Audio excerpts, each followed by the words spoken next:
tunafahamu tuna kazi kubwa ya kuwatumikia Watanzania kupitia Wizara ya Madini, na muda mwingi sana tunaotumia tukiwa ofisini. Hivyo fursa kama hii inatusaidia sana katika kuimarisha afya zetu na kujijenga kimiili. Kwa tunategemea ya kwamba utaratibu huu utaendelea ili kuwajengea afya njema wafanyakazi wetu. La pili ni kwa ajili ya networking. Nilizungumza siku ya kwanza, wizara hii ni kubwa. Kila mtu akikaa katika eneo lake ni ngumu sana, inawezekana kufahamiana watu wote. Lakini kupitia michezo ni rahisi sana kuweza kufahamiana na vile vile tukaimarisha ushirikiano wetu wa kitaasisi. Kwa hiyo tunafanya haya pia kuwaleta wafanyakazi wote wa wizara pamoja. Tunatamani tusifanye kazi kama mabehewa yanavyoendeshwa, kwamba kila behewa na watu wake. Sisi ni wizara moja. Kwa hiyo tukipata nafasi kama hii ya michezo inatuweka pamoja zaidi. Kwa mfano kama leo naamini mtacheza hapa mashindano kati ya taasisi na taasisi.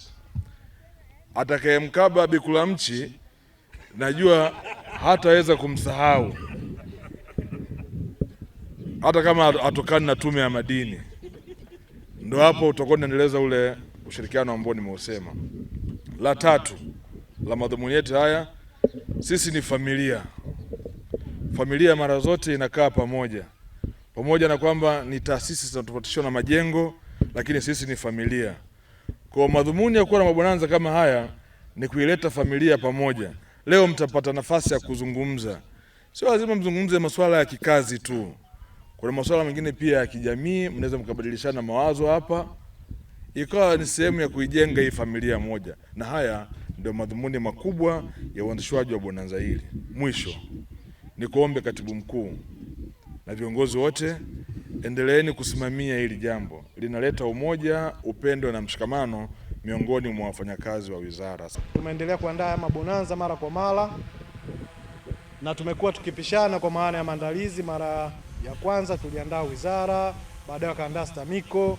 Bonanza la leo wameandaa Tume ya Madini na taasisi zote zimealikwa. Kwa Mheshimiwa Waziri, huu ni mwendelezo ambao tutahakikisha kwamba unaendelea kufanyika hivi ili tuweze kutimiza ile azma ambayo umekuwa ukitueleza kila siku, miili yetu kuwa fiti kwa ajili ya kuitumikia Jamhuri ya Muungano wa Tanzania.